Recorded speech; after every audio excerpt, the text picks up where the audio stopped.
বাংলাদেশ সরকারের এই অমানবিক অত্যাচার কোনো অবস্থায় বরদাস্ত করা যান না। কারণ যে কোনো দেশও আন্দোলন করতে পারেন, আন্দোলন করা মানে যায়, কোনো অসুবিধা নাই। আন্দোলন যে কোনো মানুষ করতে পারে। আপনি আন্দোলন করার কারণে বাংলাদেশের অনেক ছাত্রছাত্রী হেনস্থা করা হয়েছে, মারা হয়েছে গুলি করিয়া। আপনার প্রশাসন দ্বারা, শেখ হাসিনা তোমার প্রশাসন দ্বারা তুমি গুলি করে মারছো, তোমার পাওয়ার দেখা, তোমার পতন হইব, বেশি দূর না, পতন হইব।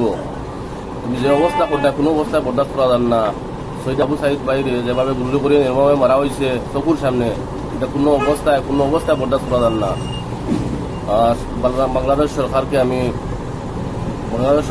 আমি জুতা মারি, আর খুব খারাপ লাগে, গো ব্যাগ গনি দিয়ার। কারণ এই সরকারের কোনো অস্তিত্ব নাই, এই সরকারের কোনো বালা কোনো কর্ম নাই। বিনা দোষে ছাত্রদের গুলি করে মারা হওয়ার, এটা কোনো অবস্থায় বরদাস্ত করা যায় না। তোমার পার্শ্ববর্তী দেশ ভারতের এই অবস্থা নেই। কারণ মুসলমান কম, হিন্দু মানুষ বেশি, এরপরেও তারা আন্দোলন করতে পারেন, কোনো অসুবিধা হয় না। কিন্তু আমরা দেশ 90% মুসলমান।